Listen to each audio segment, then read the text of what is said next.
for the stars, build a house in the trees, blow up the moon, get out of cheese.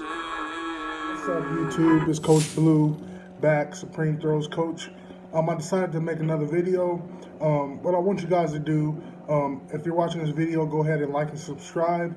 Also, in the comments after you watch this video, you can go ahead and put suggestions of stuff you would like to hear, stuff you'd like to basically want me to go over. But I just basically go off of what I'm thinking at the time, and I'm like, this might be a good topic. So today, I want to go over two different things. I want to go to ways to recruit, and I want to go to how to get recruited for the athletes. So first, I'm going to start off with ways. So for you coaches, I'm going to make up some good strategies for you that might help you out. So let me check the a couple things. So some of the most important things when recruiting is athletic ability, coachability, cognitive development / maturity, and grades are very important. So these are the things that I know as a coach who's looking for throwers, these are the things that I look for. If these things are intact, I know that I'm getting a pretty well-rounded athlete and great team player. So let's start with athletic ability. So I know as a throws coach, which it might be different for other people in football, basketball, or whatever. As a throws coach, try to look for guys that are probably around like 6'2" and up, in those positions. If I'm looking for a girl, I'm looking for a girl who's maybe like 5'6" and up, for throws, because in throws you want to be really tall and long, and powerful. So that goes again with strength. You want to find somebody with natural strength, and agile ability, the ability to move around, flexibility.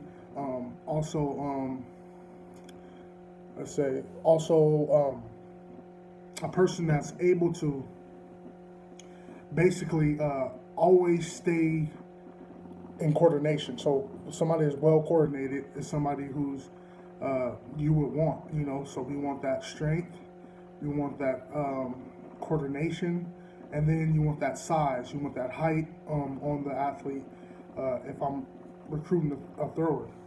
Also, you can't forget speed. Speed is something that you can teach, but you can't teach natural speed. So you can teach somebody to get a little bit faster, but you can't teach the natural. So some guys are just fast, they don't even need to train and just go out there and get it done. So those are the guys that you want, and then you get those people that have different twitches. Those people who can turn it off and on, go slow out the back, fast in the middle.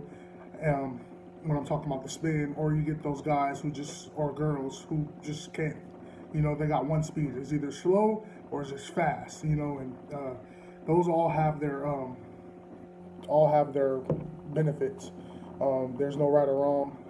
I prefer not to get an athlete that's just completely slow.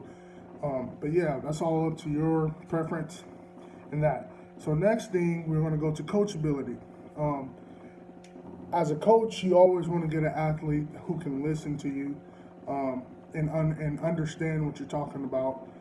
That's able to be teachable. You get some athletes sometimes, you tell them something, but it just goes over their head. They're going to do what they want regardless. And some of these things you can't notice from just bringing them in and recruiting them.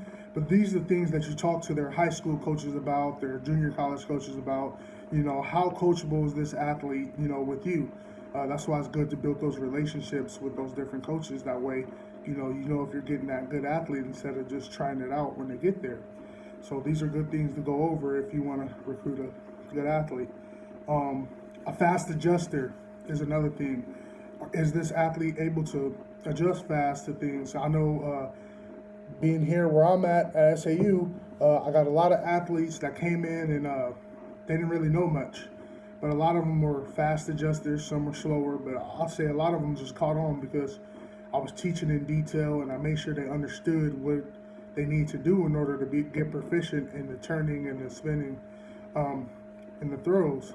So if you get that fast adjuster, it's easier to be successful that way, as opposed to you only get 4 years and then you got a very slow learner. You're just gonna be pulling your hairs out and just trying to work with it, which it can happen, if you're willing to do that. And I have to do that with some of my athletes, and some of them, they just picked it up.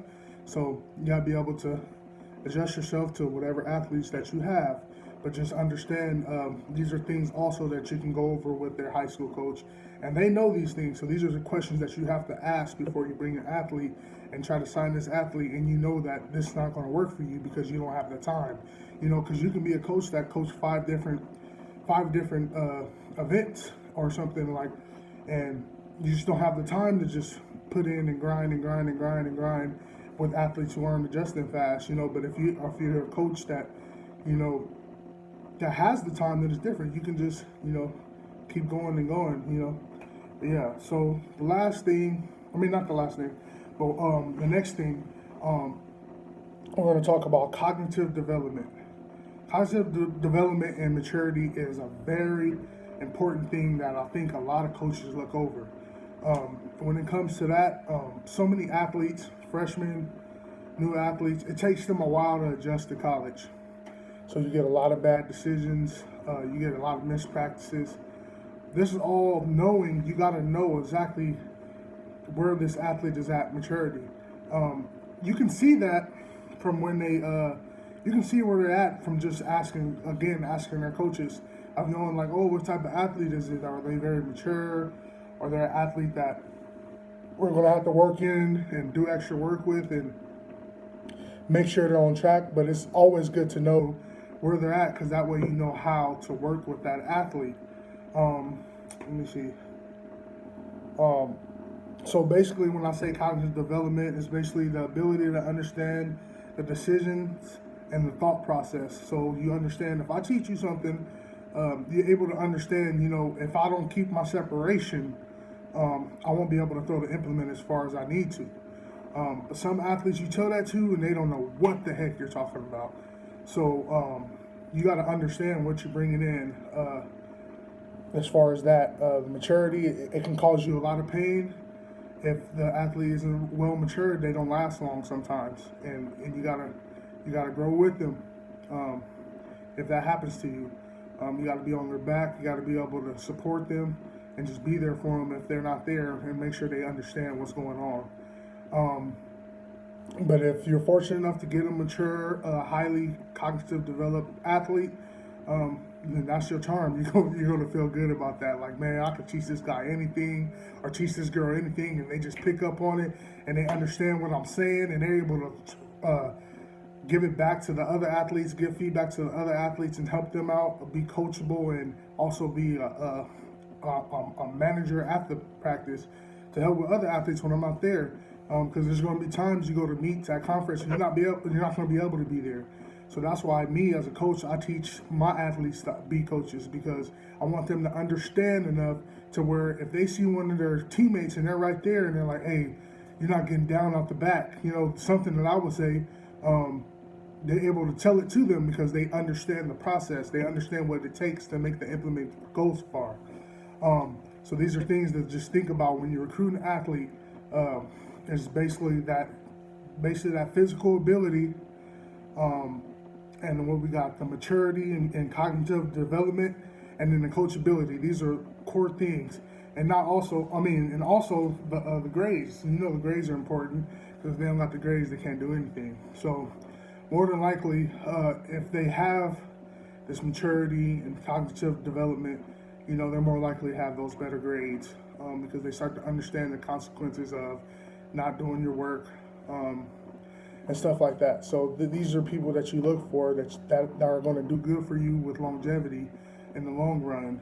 More than likely, if you get an athlete that doesn't have good grades, doesn't score high, but barely score high enough, you're going to be working with something the whole time, because they're not there yet. You're going to have to grow with them, with those athletes, and you got to be willing to do that. You can't just give up on your athletes. You got to be able to care and understand what you're bringing in, because once you bring them in, you can't just be mad because they're not passing their classes, because you knew this before you brought them in. So those are things to look at. So now that's the coaching part. Let's go over the athlete part. So how to get recruited. With this day and age, there's so many ways to get recruited, especially with social media. Social media is very important and a big topic. And I'm going to make a whole nother video about that. So if you would, after you leave this video, go ahead. I'm going to upload another video, and it's going to be more towards you guys, the athletes. So just like and subscribe, and we'll get to that.